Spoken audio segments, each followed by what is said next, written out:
The D. What happened?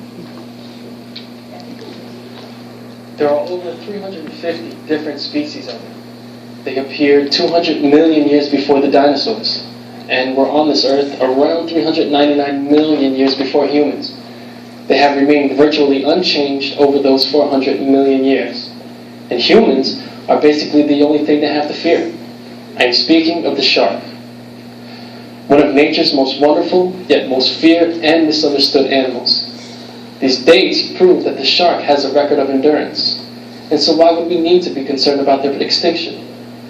According to Stephen D. McCullough, Division Director for the Dolphin Research and Conservation Program at Harbor Branch Oceanographic Institution, the shark is an apex predator, which means it is an indicator species that can help us better manage irreplaceable natural resources.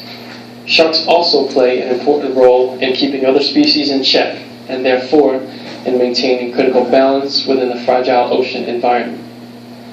Immune to most disease, including cancer, sharks are the subject of intensive medical research that could someday benefit humans.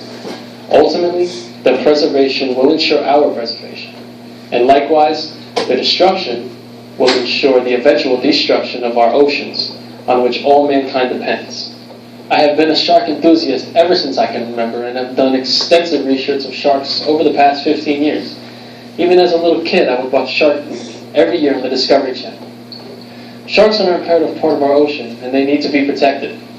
And in my speech, we'll establish the truth of how dangerous sharks really are, how dangerous we are to sharks, and what we can do to protect them. First of all, let's dispel some of the myths of how dangerous sharks are.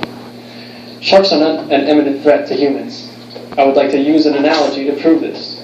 Think about what you're more afraid of, flying or driving. I would bet that many of you are more afraid of flying.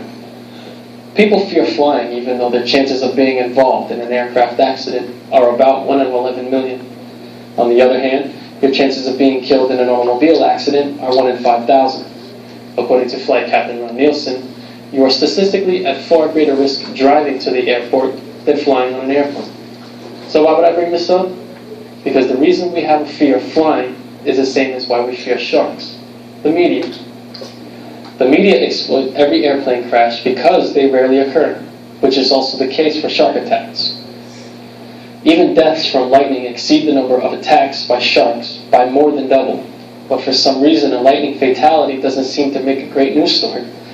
The fact is, shark attacks are rare, but when one happens, it is sure to become national news.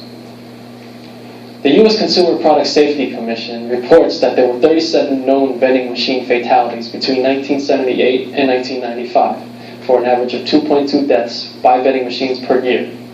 Over the past decade, there were a total of 6 reported shark attack fatalities in the U.S., for an average of 0.6 deaths per year. So the next time you're afraid of stepping in the ocean, take a second to think whether you bought a Pepsi that day and survived. We believe that sharks are a threat to us, but the truth is we are much more of a threat to sharks. With the media blowing every shark attack out of proportion and individuals spreading erroneous propaganda about shark behavior, such as the story told by this picture, which, by the way, is completely fake, humans have created a public fear of sharks that is contributing to their demise. The truth of the matter is, according to sharkattacks.com, is that compared to the 10 to 15 people killed by sharks each year around the world, over 100 million sharks perish at the hands of humans annually. And many shark populations may face extinction. Although sharks are killed for such things as jewelry and cosmetics, sharks are also killed for sport, or, you might say, to make a man feel macho. And as stupid as it is to kill something because it makes you feel like a bigger man, there is a reason for killing sharks that is much worse: shark fin soup. This so-called delicacy has caused millions of sharks to be hunted in an extremely brutal manner. Poachers catch a shark, cut off its fins, then throw the shark back into the ocean, still alive. Would anybody besides an ignorant, sadistic freak ever grab a dog, dismember its legs, and throw it back into its yard? How would you survive if you were abducted from your home, had your arms and legs sawed off, and were then placed right back into your living room? Because most of the world thinks sharks are nothing more than killing machines, the brutal pursuit of meat for shark fin soup escapes notice. Sharks just aren't as cute as whales, dolphins, or seals. It seems like people could care less about whether they're eradicated into extinction or not. But we need to care. We are the biggest threat to sharks. But we need to become their biggest protector. What can we do to protect the shark?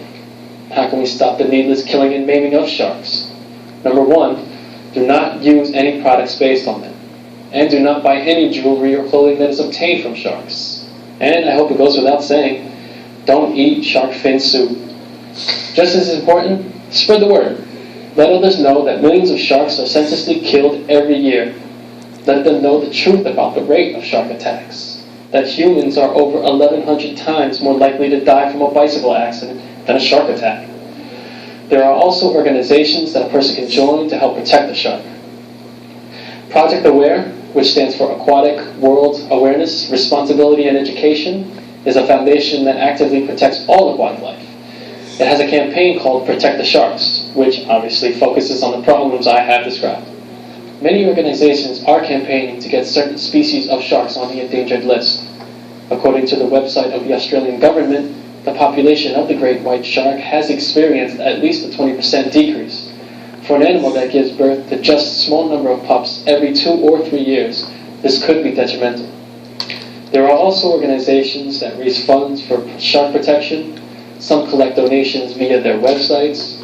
2 of these are sharksurvivor.com and sharktrust.org, where you can actually adopt a shark. And if you're interested, I have several copies here of Protect the Sharks educational brochure published by Project AWARE. So now that you know what you can do, I leave the next step up to you. Today, I have told you the facts about how dangerous sharks are to humans and about how dangerous humans are to sharks. I also made recommendations for what we can do to protect them. With this information, you now realize that sharks are a critical part of our ocean and need to be protected.